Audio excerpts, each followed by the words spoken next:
저희들에게 말씀 전해주실 목사님 제가 잠깐 소개해 드리겠습니다. 우리 이름은 지덕혜 목사님이시고요. 2004년도에 저하고 미국을 같이 갔다 오신 목사님이시고 저에게는 아주 대선배시고 스승이십니다. 신학교 때 와서 강의도 하셨고, 목사님은 통하 지역 전체에 신학교를 세우셨고, 거기에서 기독교에서 가장 리더로서 많은 제자 일꾼들도 키우시고, 또 거기에서 많은 영향력을 끼치신 중국 기독교계에서는 다 거목 같으신 분들입니다. 그런 훌륭한 목사님을 오늘 우리가 모시게 된 것은 이번에 우리 목사님이 오셔서 박사 학위를 받으셨어요. 그래서 우리 중국의 많은 목사님들이 이번에 이제 영광스러운 목회학 박사를 받으셔서 그 스케줄로 이제 중국에서 나오셨다가 오늘 우리 교회로 오게 되셨는데, 우리 한번 축하 박수 드릴까요?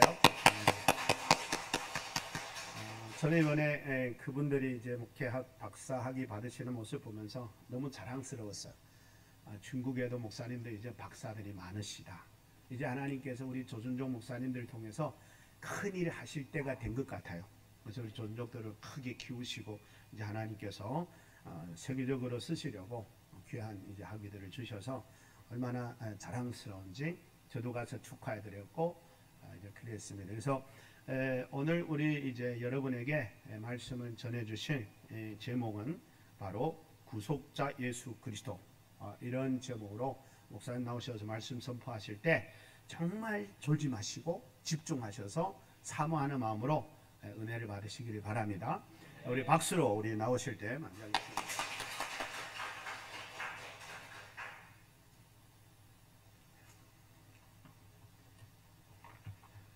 여러분들의 축하를 진심으로 감사드리고요.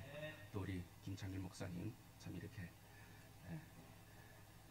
이 강단에 세워주셔서 함께 말씀을 나눌 수 있도록 이렇게 허락해 주시고 또 저를 불러주셔서 정말 고맙고 감사를 드립니다. 자, 이 시간 이제 우리 함께 합독하고 또 우리 목사님께서 말씀을 해주셨는데, 구속자 예수 그리스도라는 제목으로 우리 함께 은혜를 나누겠습니다. 제가 이렇게 보니까 지금 이곳에서 우리 함께 예배드리는 우리 모든 분들이, 우리 모든 성도님들이 거의 다 결혼을 하신 분들인 것 같습니다. 자, 우리 모든 분들이 결혼을 했는데 어떤 분들은 연애 결혼하신 분들도 있을 것이고, 또 어떤 분들은 중매 결혼을 하신 분들도 있을 것입니다. 자, 연애 결혼을 했든 중매 결혼을 했든 우리 모든 우리 회복교회 성도님들께서 행복한 믿음의 가정을 잘 꾸려가시기를 주님의 이름으로 수선 먼저 축복드립니다. 자, 중매 결혼하신 분들은 잘 아실 텐데, 만일에 어떤 사람이 처녀와 그리고 총각 이 둘 사이에서 중매를 하려고 한다면 어떤 조건을 갖추어야 하는 것입니다. 처녀와 총각 둘 다 잘 알아야 합니다. 그래야 중간에서 다리를 놓아주는 중매자가 될 수 있습니다. 중요한 것은 둘 사이를 연결해주는 중매자 혹은 중보자의 역할을 해주기 위해서는 무엇보다도 양쪽을 다 잘 알아야만 그것이 즉 중보자의 역할이 가능한 것입니다. 사실 오늘 이 시간 저와 여러분들이 함께 생각해 볼 내용이 바로 이런 중매자에 관한 내용인 것입니다.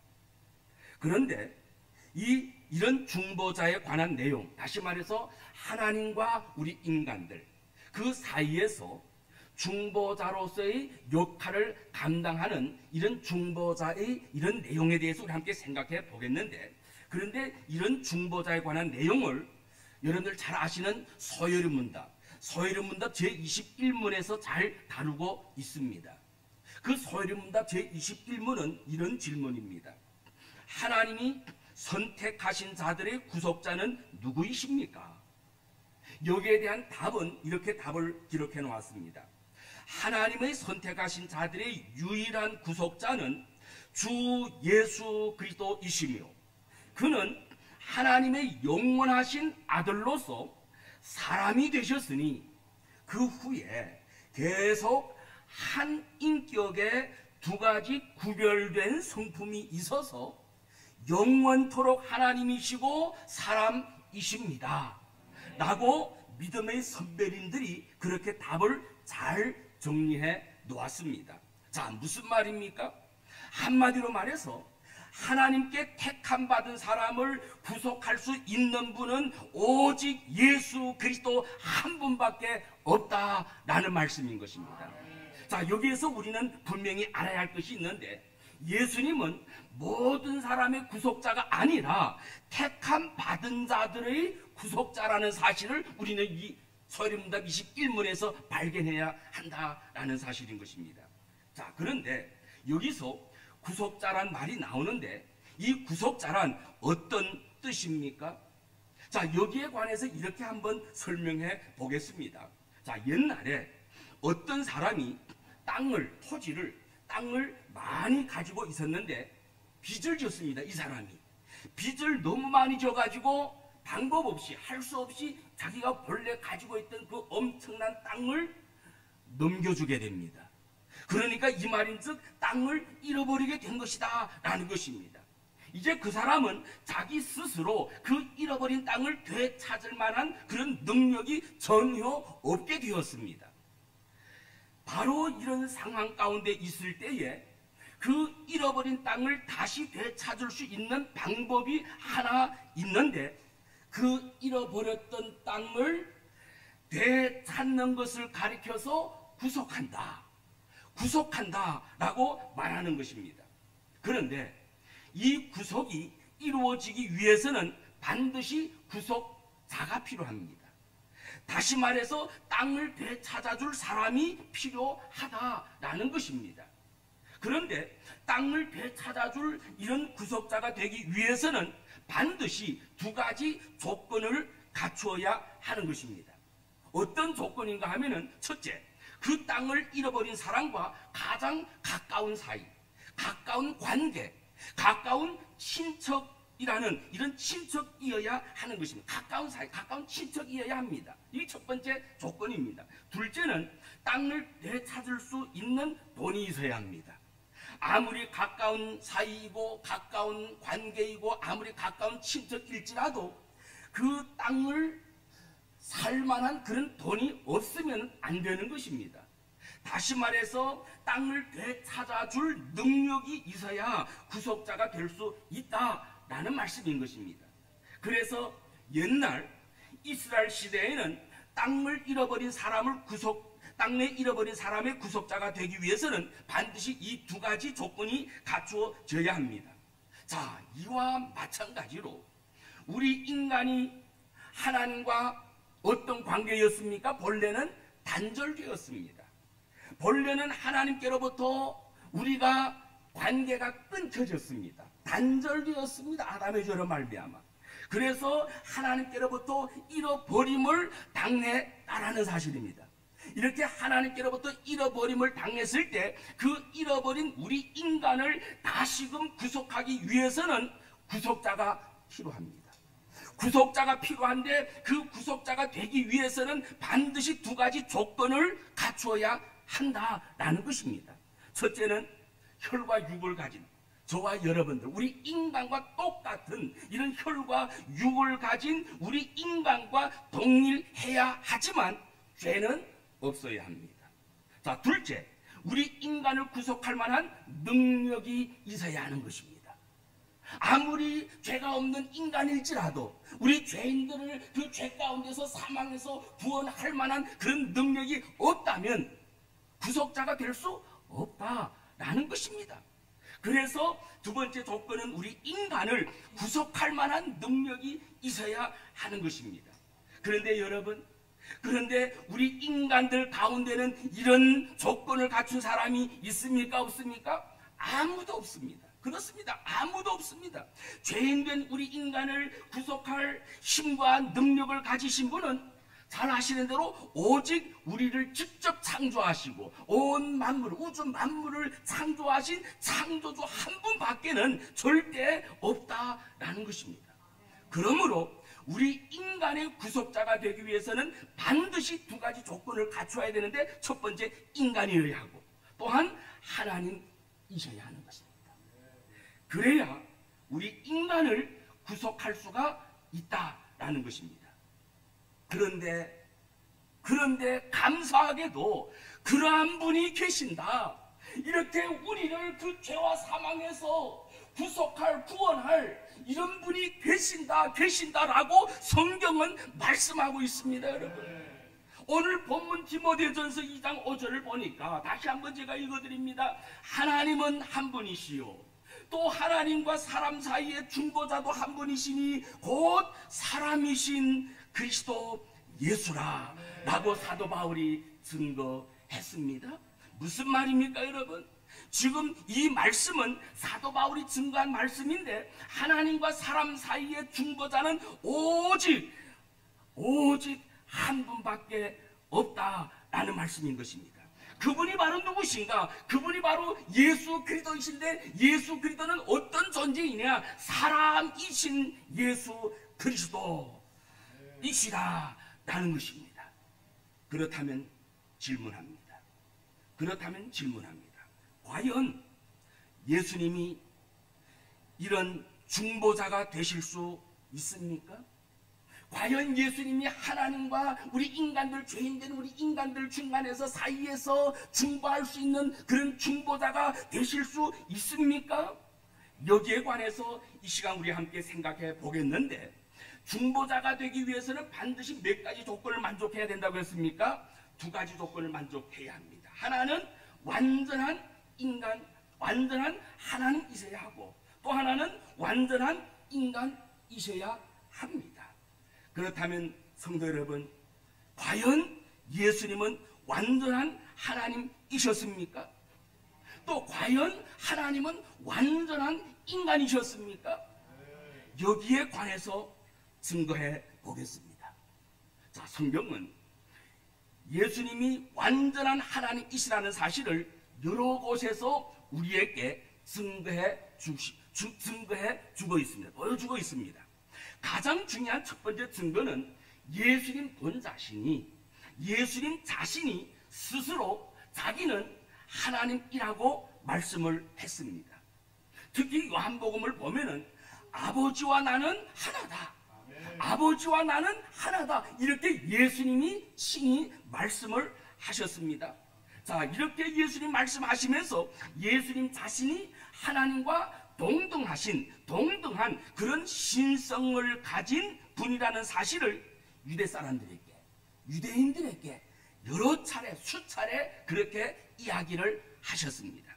그래서 유대인들은 그 말뜻이 무엇인지를 알아들었기 때문에 예수님의 그 말씀을 들었던 유대 사람들이 전부 다 몽땅 다 지금 이 예수님이 신성모독을 하고 있다고 생각하고 돌을 들어서 예수님을 쳐서 죽이려고 했던 그런 사건들이 요한복음 5장, 8장, 10장에서 우리는 읽을 수가 있는 것입니다. 특별히 유대 민족에 있어서는, 그들은 유일신 하나님을 섬기는 유대 민족에 있어서는 예수 같은 이런 사람이 나타나가지고 하나님과 나는 하나다, 아버지와 나는 하나다, 이 말, 내가 곧 하나님이야, 이 말을 한다는 자체가, 이것은 유대 사람들이 볼 때는 이것은 아주 엄청난 죄입니다. 무슨 죄요? 신성모독죄라는 것입니다. 이런 신성모독죄를 범한 사람들은 어떻게 처리하라고 했습니까? 돌을 들어 쳐 죽이라고 했습니다. 그러니까 야, 이 엉뚱한 사람이 나타나가지고 뭘, 나와 아버지는 하나다, 내가 하나님이야, 유대 사람이 들을 때는 아주 큰 죄를 범한 이런 예수입니다. 신성모독죄를 범한 죄인이다 이 말. 그래서 돌을 들어서 예수님을 쳐 죽이려고 그렇게 했던 사건이 여러 번 나타난다라는 이야기입니다. 사실 예수님이 십자가에 못 박혀 죽으신 가장 중요한 이유가 무엇입니까? 가장 중요한 이유는 예수님이 하신 말씀, 아버지와 내가 하나다, 이렇게 주장하셨기 때문에 유대인들이 볼 때는 예수님이 신성모독죄를 지은 것입니다. 그래서 예수님을 죽이려고 한 것입니다. 그런데 그 당시 유대 나라는 로마 치하에 있었기 때문에, 로마 지하에 있었기 때문에 사람들을 죽이는 이런 권한이 그들에게는 없었습니다. 그래서 그 당시 유대인들을 다스리고 있던 로마 총독에게 찾아가서 예수님을 죽여야 한다고 이렇게 고소를 했는데, 그때 예수님을 고발할 때는 예수가 자신을 하나님이라고 주장합니다. 이렇게 해가지고 통하지 않으니까. 왜 통하지 않습니까?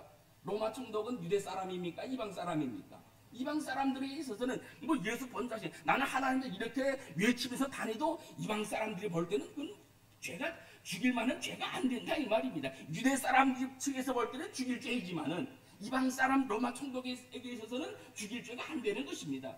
그래서 유대 사람들이 로마 총독에 가서 고발할 때는 예수님 본자신 자기가 하나님이라고 합니다. 이렇게 외치고 돌아다닙니다. 이렇게 이런 내용으로 고발해가지고는 통하지 않으니까, 그래서 로마 총독에게 찾아가서 고발할 때는 뭐라고 고발했느냐?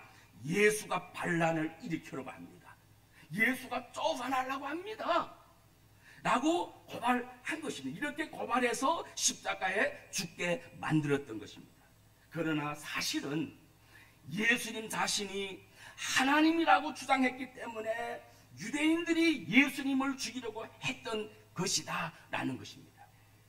자, 이렇게 예수님이 친히 자기 자신을 누구라고 말씀했다고요? 하나님이라고 말씀하셨습니다. 이렇게 예수님 자기 본자신이 하나님이다, 참 하나님이다, 아버지 하나다 이렇게 증거했다라는 말씀인 것입니다.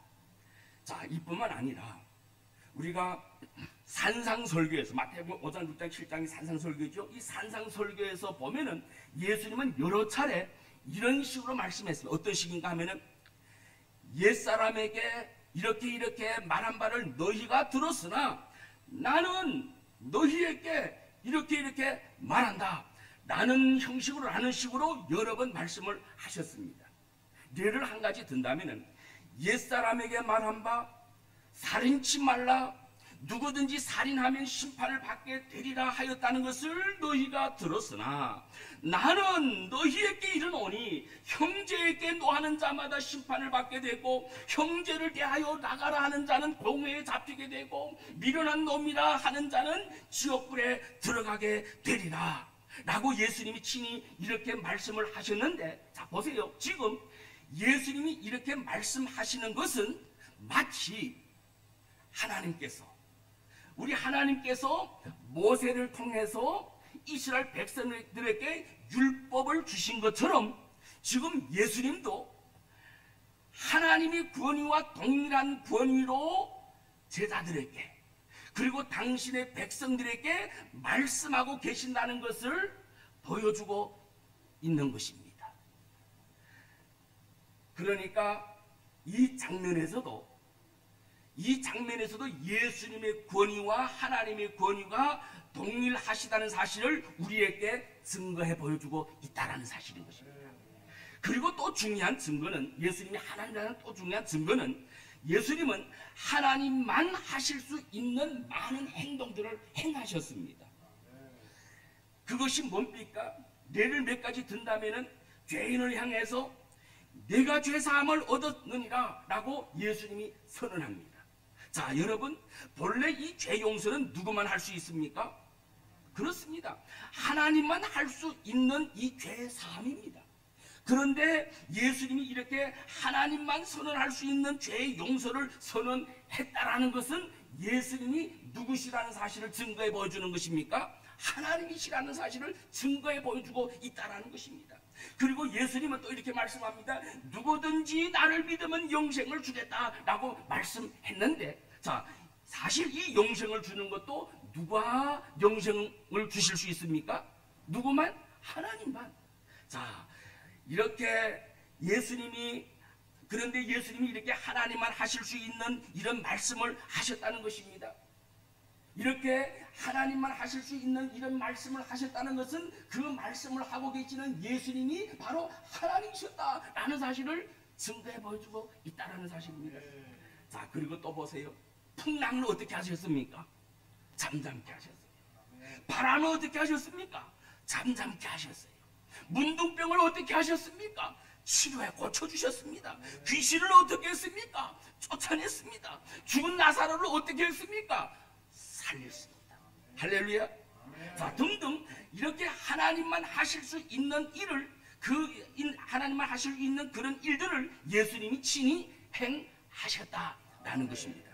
그래서 우리가 신약 성경을 보면은 예수님을 믿고 따르는 제자들이 단순히 예수님을 좋은 선생 정도로, 선한 선생 정도로만 그렇게 믿고 따른 것이 아니라 베드로가 신앙의 고백을 한 것처럼 주는 그리스도시요 살아계신 하나님의 아들이십니다라고 믿음의 고백을 한 것처럼 예수님을 나의 주시요 나의 하나님이시라라고 그렇게 믿고 따랐던 것이다 라는 것입니다. 자, 이렇게 예수님은 어떤 분이시라고요? 참 하나님, 완전한 하나님이셨다라는 것입니다. 두 번째로 뿐만 아니라 예수님은 또한 어떤 분이었습니까? 완전한 참 사람이셨습니다. 오늘 본문 디모데전서 2장 5절에서 하나님은 한 분이시요 또 하나님과 사람 사이의 중보자도 한 분이시니 곧 사람이신 그리스도 예수라. 이렇게 사도 바울이 우리 가운데 증거해 줍니다. 자, 여기서 사람이신 그리스도 예수라 라고 증거했습니다.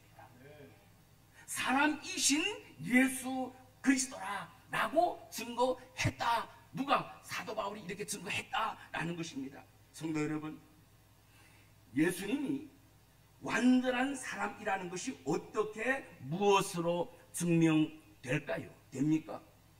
사실 예수님은 우리가 잘 아시다시피 성령으로 잉태되셨지만 누구 몸속에 살았습니까? 동정녀 마리아의 몸속에서 자라나시는 그 모든 과정을 보면은 저와 여러분들, 우리 인간들이 자라나는 것과 똑같이 몇 달을 엄마 뱃속에서, 마리아 뱃속에서 살았습니까? 예수님께서 똑같이 10개월이 10달입니다. 자, 이뿐만 아니라 태어나서도 예수님은 우리와 똑같이 우리 사람들이 자라고 성장하는 것과 똑같이 1살, 2살, 10살, 20살 이렇게 자라고 성장했습니다. 그래요, 안 그래요? 예수님이 태어나서 하루 지나니까 30세가 되었습니까? 성인이 되었습니까? 아닙니다. 우리와 똑같이 1살, 2살, 3살 이렇게 1년, 2년, 이렇게 10살, 20살, 30살 이렇게 성장했다라는 사실입니다. 그래서 예수님은 완전한 우리 인간이 되신 것이라는 사실을 이 예수님이 자라나는 과정을 통해서도 증거가 된다라는 사실인 것입니다. 즉 예수님은 몸과 영혼을 다 가지고 계신 완전한 사람이 되신 것입니다.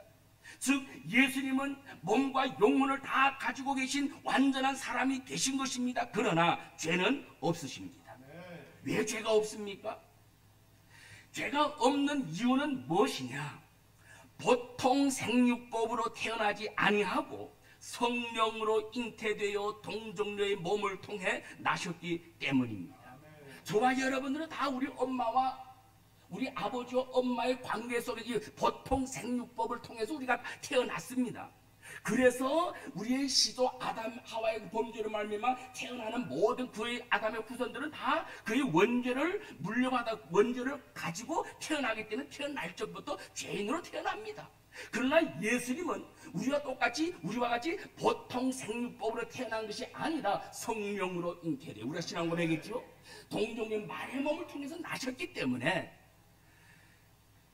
동정녀 마리아 몸을 통해서 태어났기 때문에 인간이긴 인간인데 우리가 똑같은 혈과 육을 가진 인간이지만 무엇이 없다고요? 보통 생육법이 아니니까 성령으로 잉태되어 태어났기 때문에 죄는 없으시다라는 말씀이 되는 것입니다. 그리고 또 예수님이 몸을 가지고 있다는 증거가 무엇입니까? 예수님이 이 동네 저 동네 여행을 많이 하셨죠. 동네만 다니면서 여행을 많이 하면서 하나님 나라의 복음을 전하고 하나님 나라에 대한 비밀을 증거하면서 이렇게 여행을 많이 하셨는데 예수님이 여행 도중에 많이 지쳤습니다. 우리가 똑같은 혈육을 가진 존재이기 때문에 지쳤을 때 목말라 물을 마시기도 하고 또 배고플 때 예수님은 음식을 드시고 또 예수님이 피곤할 때 주무시기도 하셨다는 사실을 우리는 사복음서에서 읽을 수 있습니까? 없습니까? 있습니다. 자, 이렇게 예수님은 인간의 몸을 가졌기 때문에 똑같이 먹고 마시고 똑같이 주무시는 등등 우리 인간과 100% 동일한 그런 육체를 가지신 분이다라는 사실입니다. 혹시 물론 우리 가운데는 이런 분이 없겠지만 혹시 믿는다고 하는 우리 성도들 가운데 예수님은 하나님이시기 때문에 배고프지도 않고 목마르지도 않고 주무실 필요도 없어 이렇게 생각하시는 분은 없는지 있는지 한번 우리가 알아야 되는 것, 발견해 봐야 되는 것입니다. 절대로 여러분 절대 그런 것이 아닙니다. 예수님은 하나님이신 동시에 또 우리와 똑같은 사람이 되셨기 때문에 우리 사람들과 똑같은 이 몸, 육체, 몸의 모든 기능을 가지고 계셨다라는 사실인 것입니다. 이뿐만 아니라 예수님은 죄에 대해서는 어떤 태도를 보였습니까? 막 분노하십니다. 죄에 대해서. 그렇죠? 또 불쌍한 사람들에 대해서는 예수님은 어떤 태도를 보였습니까? 사랑과 연민의 마음을 가지는 등등 우리 인간과 똑같은 무엇을 가지고 있다는 증거입니까? 이거는 감정을 가지고 계셨다. 예수님은 이것을 증거해주고 있습니다. 이렇게 예수님은 완전한 인간이셨습니다. 그러므로 우리가 예수님을 믿는다는 것은 무엇을 믿는 것인가? 이렇게 예수님은 완전한 하나님이신 동시에 예수님은 완전한 참 인간이시라는 것을 믿는 것, 이것이 바로 예수님을 믿는 것이다 라는 것입니다. 그렇다면 첫 번째로 왜 이렇게 예수님이 100% 완전한 하나님이셔야 합니까? 우리 인간을 구원할 수 있는 구속자가 되기 위해서는 반드시 조건을 갖추어야 하는데 그 중 하나가 인간을 구원할 만한 능력이 있어야 하기 때문입니다. 그런데 인간을 구원할 능력을 가지신 분은 이 세상 인간들 가운데는 있습니까? 없습니까? 없습니다. 오직 우리 인간도 창조하시고 모든 만물을 창조하신 창조주 하나님 밖에는 우리 인간들 즉 죄인들을 구원할 만한 그런 능력을 가지신 분은 하나님 한 분밖에 없다라는 사실인 것입니다. 그래서 예수님이 구속자가 되기 위해서는 반드시 이런 인간을 구원할 만한 그런 능력을 갖춘 하나님이셔야 한다라는 말씀이 되는 것입니다. 자, 그리고 두 번째로 예수님이 100% 완전한 인간이셔야만 합니다. 인간이셔야 하는데 왜 완전한 인간이셔야 합니까? 예수님이 인간이셔야만 우리 인간을 대표할 수 있기 때문입니다. 여러분들도 다 잘 아시는 대로 지금까지 우리가 살펴본 것, 여러분들도 지금까지 신앙생활에 오면서 이렇게 배우고 듣고 또 목사님의 가르침을 통해서 이렇게 여러분들 다 아시다시피 우리가 죄인 된 것은 아담이 우리의 대표, 우리 인류의 대표자로서 죄를 졌기 때문에 아담의 후손으로 태어난 우리 모두가 아담 안에서 죄를 지었던 것과 마찬가지로 예수님이 우리를 구속해 주시기 위해서는 인간의 대표자가 되셔야만 합니다. 그래서 예수님이 인간의 대표자가 되기 위해서 인간이 되신 것이다 라는 것입니다. 자, 이렇게 예수님이 완전한 인간이 되심으로 우리의 대표자가 될 수 있었고 또한 우리의 대표로서 우리 대신에 십자가상에서 온갖 하나님의 하나님이 내리시는 형벌과 저주를 다 받으며 죽을 수도 있었고 또 우리의 대표자로서 우리를 대신해서 우리 대신에 하나님의 모든 말씀 즉 하나님의 율법의 모든 계명들을 온전히 순종해서 그 순종의 의를 우리에게 어떻게 하실 수 있습니까? 우리에게 건네줄 수도 우리에게 전가 우리에게 줄 수도 있게 된 것입니다. 만일 예수님이 인간이 아니시고 단순히 하나님이시기만 했다면 이런 것들이 불가능합니다. 어떤 것들이? 우리를 대신해서 형벌받고 우리를 대신해서 저주받고 우리를 대신해서 십자가에 죽는 거 불가능합니다. 또 우리를 대신해서 하나님의 모든 율법의 계명들을 지킴으로 그 순종함으로 말미암아 이루어놓은 그 의를 우리에게 건네주는 우리에게 거기서 값없이 주는 이런 일들이 불가능하다라는 것입니다. 어떨 때 예수님이 인간이 아니셨다면 이런 것들이 불가능하다라는 것입니다. 또한 여러분 예수님이 인간이 되셨기 때문에 예수님이 완전한 인간이 되셨기 때문에 또한 우리 모든 믿는 자들의 모범이 될 수가 있었습니다. 예수님이 이렇게 말씀하셨습니다. 내가 너희를 사랑한 것처럼 너희도 서로 사랑하라 라고 말씀할 수 있는 것은 예수님이 완전한 인간이 되셨기 때문에 우리의 본이 되시고 모범이 되시고 모델이 되어서 우리로 하여금 예수님을 따를 수 있게 하셨다라는 것입니다. 이뿐만이 아니라 예수님이 완전한 사람이셨기 때문에 우리 인간의, 즉 저와 여러분들의 형편을 잘 아십니다. 예수님이 우리가 똑같은 혈과 육을 가진 인간으로서 이렇게 사셨기 때문에 또 우리 인간들이 겪는 모든 괴로움과 고통과 아픔을 다 겪어보신 이런 참으로 경험이 있으신 분이기 때문에 저와 여러분들의 형편과 저와 여러분들의 연약함과 저와 여러분들의 마음을 속속들이 다 알 수가 있고 또 그 예수님은 인간이실 뿐만 아니라 동시에 하나님이시기 때문에 저와 여러분들의 어려운 문제도 다 능히 도와주실 수 있고 해결해 주실 수 있는 그러하신 분이다 라는 것입니다. 그래서 우리가 성경을 보면 이렇게 예수님이 완전한 하나님으로서 우리들에게 천국과 하나님의 나라와 하나님과 그리고 하나님의 나라에 관한 즉 천국에 관한 지식을 전해주시고 그리고 능력을 가지고 우리를 구원해 주시고 또한 완전한 사람으로서 우리 사람을 대표해서 우리의 죄값을 대신 하나님 앞에서 다 치르시고 죽음으로만 피를 흘리시면 다 죄값을 다 하나님 앞에 치르시고 우리를 대신해서 또 우리의 모범이 되시고 또 우리의 형편을 다 이해해 주시는 이런 분이시기 때문에 하나님과 우리 인간 사이, 하나님과 우리 인간 사이에 유일한 중보자가 되실 수 있다, 즉 되신다라고 성경은 말씀해주고 있다라는 사실인 것입니다. 그리고 소위문답 아까 제가 읽어드렸지만 소위문답 21문에서 보더라도 그 성경 내용 그대로 예수님만이 우리의 구속자가 되신다고 했는데 그 이유는 영원하신 하나님의 아들이 인간의 몸을 입고 인간이 되셨으므로 예수님은 완전한 신성과 인성을 가지고 계시기 때문입니다. 그러므로 예수님만이 모든 조건을 갖춘 우리의 중보자가 되실 수 있다라고 성경은 증거해주고 있다라는 사실인 것입니다. 할렐루야. 그런데 성도 여러분, 예수님에 대해서 이렇게 바로 알고 바로 믿는 것이 결코 쉬운 것만은 아닙니다. 저와 여러분들은 예수님은 어떤 분이십니까? 예수님은 영원하신 하나님의 아들로서 하나님이시고 예수님은 또한 우리와 똑같은 혈과 육을 가진 완전한 사람이십니다. 이렇게 우리가 알고 예수님을 이렇게 하나님이시고 동시에 인간이라는 사실을 우리는 믿습니다. 이렇게 우리가 쉽게 믿을 수 있는 것은 엄청난 하나님의 은혜와 축복인 줄로 믿으시기 바랍니다.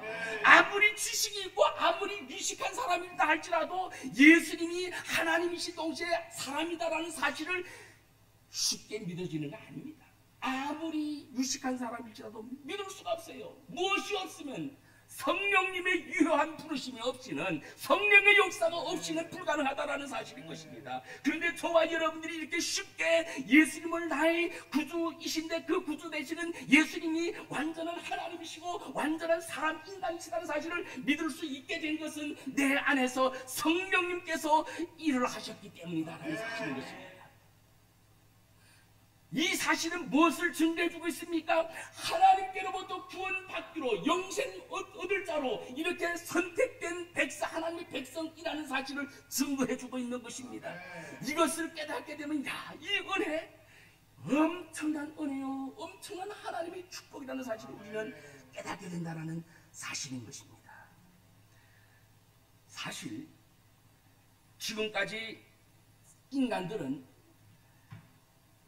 참 하나님이시며 동시에 참 인간이신 이런 존재를 본 적이 있습니까? 없습니까? 없습니다. 사람들 중에 그렇지 않습니까? 참 하나님이신 동시에 참 인간이다라는 이런 존재를 본 사람이 있어요? 없습니다. 그런데 그래서 이거 본 사람이 없기 때문에 그래서 사실 예수님은 참 하나님이시고 또한 동시에 참 인간이시지 않습니까? 그렇지만 교회 안에서 예수 믿는다고 하고 교회 다닌다고 하면서도 이렇게 교회 안에 왔는데 교회 안에서 예수 믿는다고 하는 사람들 중에서도 이렇게 예수님을 그런 분으로, 즉 하나님이신 동시에 참 인간이시다 라고 이런 분으로 믿지 못하는 사람들이 교회 안에서도 생겨나기 시작했습니다. 자꾸 생겨나기 시작했습니다. 그래서 초대교회 역사를 보면은 물론 여러분들 이름을 기억하지 않아도 좋습니다. 어쨌든 이런 것이 있었구나 하는 사실을 여러분들에게 지금 알리기 위해서 지금 하는 것인데, 자, 교회 기독교 역사를 보면은 아리우스라고 하는 이 사람은 4세기 그 알렉산드리아의 사제였습니다. 지금으로 말하면 목사와 같은 이런 신분이다 이 말입니다. 자, 이렇게 아리우스라고 하는 사람이 있었는데 그는 뭐라고 말을 했는가 하면은 예수님은 하나님이 아니다.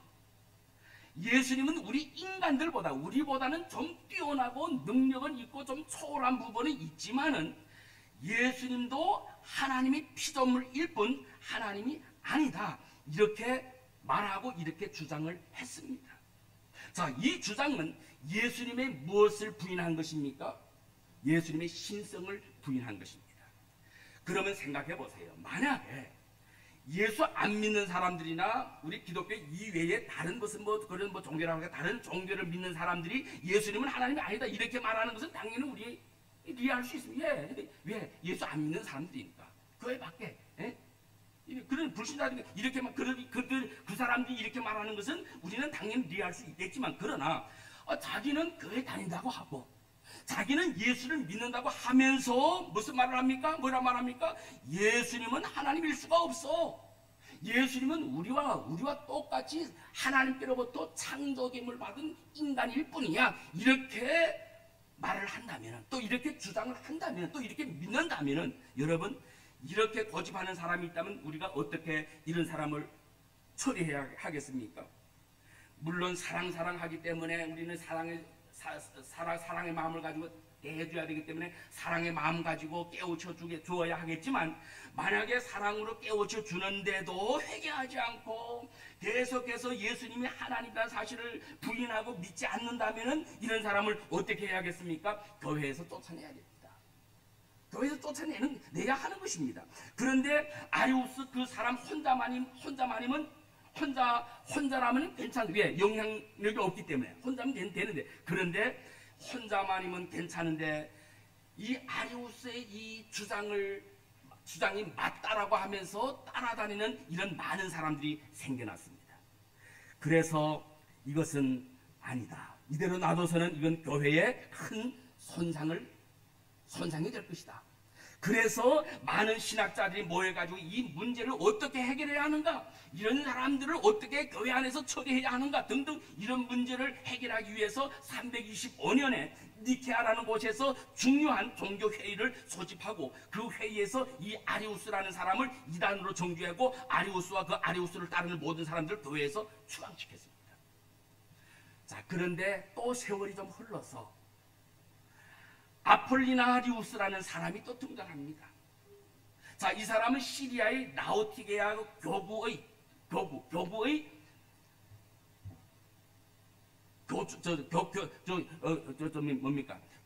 주교입니다. 주교입니다.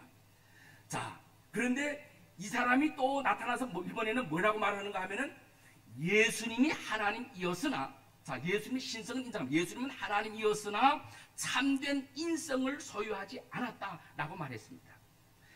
예수님이 사람처럼 그렇게 보이기는 하지만 진짜로 예수님은 완전한 사람이 아니라고 하면서 결국 예수님의 신성과 인성 중에서 무엇을 부인한 것입니까? 예수님의 인성을 부인해버렸습니다. 왜서 이렇게 말했는가 하면은 그때 당시의 그 배경을 보면은 그리스 철학이 아주 유행하던 이런 시대였습니다. 이런 시기였습니다. 그런데 헬라 철학을 따르면 모든 사물과 현상을 유월론적으로 보기 때문에, 한마디로 영적인 것은 선하고 물질적인 것은 악하다, 이렇게 유월론적으로 보기 때문에 우리 인간을 볼 것 같으면 인간의 마음과 영혼은 선하지만 인간의 이 몸은 물질적인 것이기 때문에 이 몸은 어떻다고요? 육체는 악하다라는 것입니다. 그러니까 거룩한 하나님이, 거룩한 우리가 믿는 하나님은 거룩하신 하나님인데, 이 거룩한 하나님이 어떻게 이 악한 몸을 입을 수 있단 말이냐. 절대로 거룩한 하나님이 악한 몸을, 육체를 입을 수가 없다. 다시 말해서 거룩한 하나님이 인간이 될 수가 없다, 이렇게 주장을 한 것입니다. 그러니까 이런 생각을 바탕으로 아폴리나리우스가 주장하기를 예수님이 사람 몸처럼 보이기는 하지만 사실은 그냥 가짜로 사람처럼 보일 뿐이지 실제 예수님이 진짜 사람은 아니다, 이렇게 주장을 했습니다. 한마디로 이것은 좀 전에 여러분들이 말씀한 것처럼 예수님의 인성을 부인한 것입니다. 그래서 또 종교회의를 열었는데 381년에 콘스탄티노플, 이것은 터키의 이스탄불, 지금 말하면 이스탄불의 그 지역인데, 공의회를 열어서 이런 주장도 성경을 근거로 비추어 볼 때 진리가 아니다, 이것은 거짓이다 라고 해서 최종적으로 이 아폴리나리우스도 이단으로 정죄당하고 교회에서 추방당했습니다. 그래서 성도 여러분, 교회 다니고 예수 믿는다고 하지만 예수님이 완전한 하나님이신 동시에 완전한 사람이라는 이 사실을 믿지 아니하면 절대 기독교인이 아닙니다. 한마디로 말해서 예수 믿는 사람이 아니다라는 사실입니다. 자기 본자신은 교회 다닌다고 하고 자기 본자신은 예수 믿는 사람이다 라고 말하지만은 예수님이 완전한 하나님이시오 완전한 인간이시라는 사실을, 이 사실을 믿지 못한다면 그 사람은 기독교인이 아니고 그 사람은 예수 믿는 사람이 아니다라는 사실입니다. 그냥 자기 나름대로 자기 생각대로 예수님을 그렇게 따라가고는 있지만 하나님께서 그를 구원해 줄 수 있는 참 기독교인은 아니라는 것입니다. 그래서 초대교회 때 이런 문제가 자주 발생하므로 수십 년에 걸쳐서 그런 사람들을 자꾸 골라내고 갈라내고 가려내가지고 이단으로 정죄하고 교회에서 축출함으로써 교회를 정화시키고 순결하게 만들려고 하는 이런 노력들이 있어왔다라는 것입니다. 그런데 이제 또 다른 하나의 문제가 발생하는데, 자, 이번에는 어떤 문제가 발생하는가 하면은 한 분 예수님 안에 신성도 있고 인성도 있다면, 그렇다면 그 신성과 인성이 어떤 관계를 맺고 있을까? 그 관계 문제를 생각한 것입니다. 자, 그래서 이런 문제를 놓고 생각했을 때 또 한 사람이 나타납니다. 등장합니다. 어떤 사람? 이번에는 네스토리우스라는 사람이 등장하는데, 그는 예수님의 신성과 인성을 완전히 분리시켰습니다. 그래서 이 두 개는 분리되기 때문에 예수님 안에 두 인격이 있다라고 주장을 했습니다. 그런데 좀 전에 소요리문답 제21문을 읽어드렸지만은, 자, 소요리문답 제21문의 그 답을 잘 관찰해 보면은 예수님 안에는 두 인격이 아니라 한 인격, 한 인격에 두 가지 구별된 성품이 함께 있다라고 믿음의 선배님들이 그렇게 말씀하고 있는 것입니다. 그러니까 예수님은 영원히 한 인격을 갖고 계신다라는 것입니다. 예수님은 한 인격입니다. 그 한 인격 안에 두 가지 성품, 신성과 인성이 함께 존재한다라는 것입니다. 그러면 한번 생각해 보세요. 네스토리우스가 주장한 예수님 안에 두 인격이 있다는 주장은 옳은 주장입니까? 틀린 주장입니까? 당연히 틀린 주장이다라는 사실이 인차 분별이 된다는 사실일 것입니다. 그래서 431년에 에베소 회의에서 네스토리우스의 이런 주장은 성경적이 아니다. 신성과 인성 두 가지 성품이 함께 있다고 말해야지 어떻게 두 가지 성품을 완전히 분리시켜가지고 예수님 안에 두 개의 분리된 인격이 있다라고 말하는가? 이것은 도저히 받아들일 수 없는 황당무지한 주장이다. 이렇게 결정을 내렸습니다. 그래서 네스토리우스는 이단으로 정죄받고 또 교회에서 추방당하게 된 것입니다. 그리고 또 한 20년이 지났습니다. 그리고 또 한 20년이 지나서 또 이상한 사람이 생겼습니다. 이번에는 유티커스라는 사람이 나타나서 이렇게 말을 합니다. 주장합니다. 예수님 안에 있는 이 신성과 인성은 어떤 관계였을까? 너무 연합이 잘 되어서 아예 섞여버렸다. 두 가지 성품, 각기 부동한 이 구별된 두 가지 성품이 아니라 두 가지 성품인데 이것이 너무 연합이 잘 돼가지고 섞여버려가지고 이젠 두 가지 성품이 아니라 한 가지 성품이 되었다. 이렇게 주장을 하는 것입니다. 자, 다시 말하면은 이 말이 무슨 말이냐? 인성이 신성에 흡수되어 결국 한 본성, 즉 신성만 지닌다는 것입니다. 자, 이것 또한 이상하지 않습니까? 그래서 451년 칼케돈, 지금의 투월치에 있습니다. 투월치입니다. 터키. 칼케돈이란 지역에서 칼케돈 회의를 열어서 최종적으로 예수 그리스도의 인격에 대한 참된 교리를 체계적으로 성문화하였습니다. 즉 문자로 남겼습니다. 예수님은 완전한 하나님이시고 완전한 사람이시지만 예수님의 한 인격 안에 신성과 인성이 함께 있다. 이런 정도로 말해야 성경이 말하는 예수님에 대한 올바른 신앙 고백이라고 결정을 했습니다.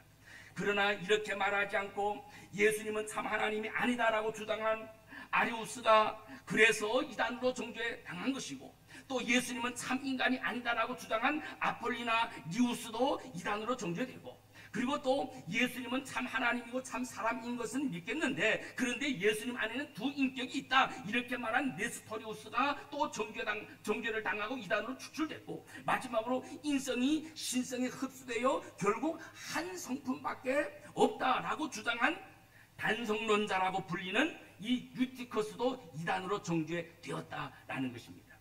이 외에도 많은 이단들이 생겨났습니다. 자, 그래서 말인데 여기서 저와 여러분들은, 우리 예수 믿는 성도님들은 여기서 우리는 어떤 교훈을 얻어야 합니까, 여러분?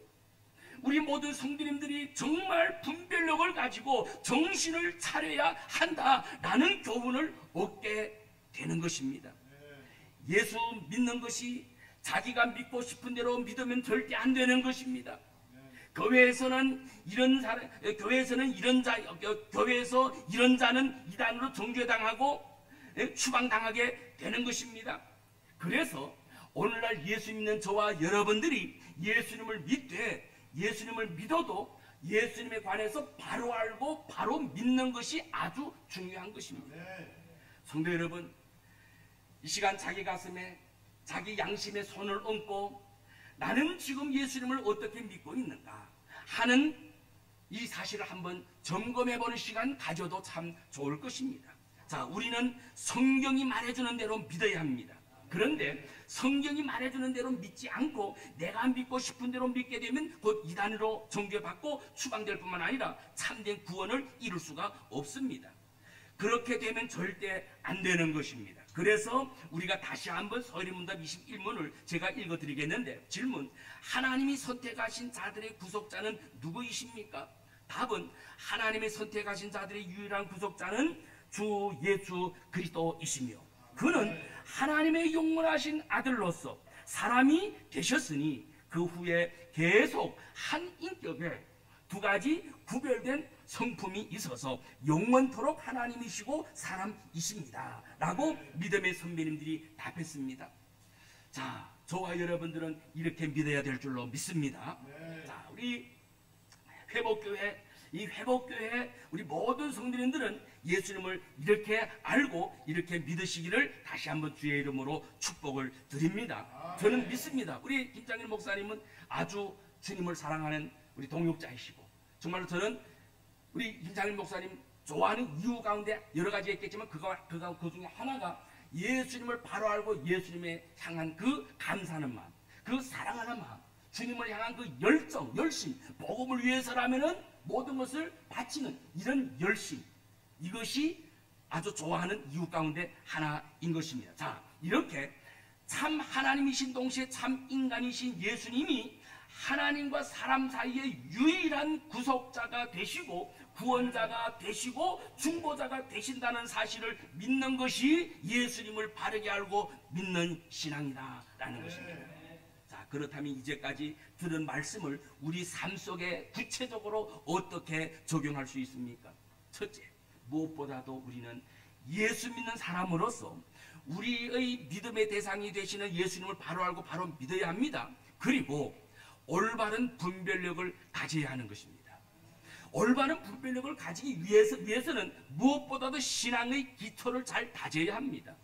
그래서 반복해서 우리가 참으로 이 성경의 기초 지식, 교리, 특별히 교리를 우리가 반복해서 공부하는 것이 가장 중요한 것입니다. 제가 알기로는 우리 김창일 목사님이 지금 이 문맥 성경, 이 문맥으로 성경을 풀어가는 이 문맥 성경, 이 아주 성경을 가지고 풀이하고 해석하는 아주 중요한 이 성경 해석법 중에 하나인 것입니다. 아주 참 중요한 것입니다. 여러분 정말로 이것을 홀시하지 말고 정말 여기에 관심을 가져주시고 김 목사님 이 가르치는 이 모든 말씀의 내용을 집중해가지고 잘 공부하면서 정말 이 신앙의 기초를 잘 다지고 또 다지고 이렇게 참으로 해주시면서 정말로 그러므로 결과적으로 분별력을 가진 이런 아주 훌륭한 멋진 모든 성도가 될 수 있기를 주의 이름으로 축복합니다. 자, 둘째 지금은 자기가 원한다면은 우리 성도들이 원한다면 지금 이 시대는 여러분들이 원한다면은 얼마든지 수많은 목사님들의 설교를 들을 수 있습니다. 그래요, 안 그래요? 그래요? 여러분들도 그렇게 막 수많은 목사님들의 설교를 많이 듣죠? 여러분들이 원하면 들을 수 있습니다. 자, 그러나 우리 성도님들 분명히 알아야 할 것은 그 모든 설교들이 다 좋은 설교만은 아닙니다. 교리적으로 잘못된 그런 설교도 많이 있습니다. 심지어 어떤 사람은 이단 목사의 설교를 들으면서도 분별을 못하고 계속 들으면서 신앙에 큰 손해를 보는 이런 이들도 적지 않다라는 사실입니다. 여러분, 사실 이런 사람들이, 이런 신자가 교회 안에서 문제를 일으키는 것입니다. 그래서 말인데 제가 권면합니다. 회복된 모든 성도님들은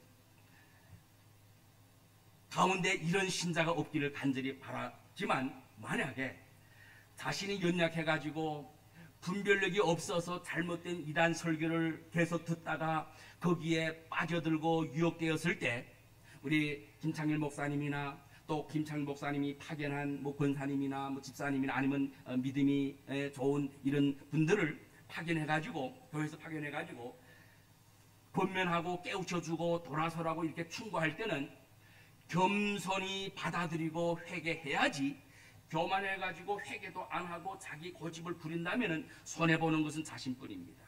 앞에서도 몇 사람 신뢰를 들었지만 그들처럼 이단으로 정죄당하고 교회에서 쫓겨나고 구원도 받지 못하게 될 수도 있는 것입니다.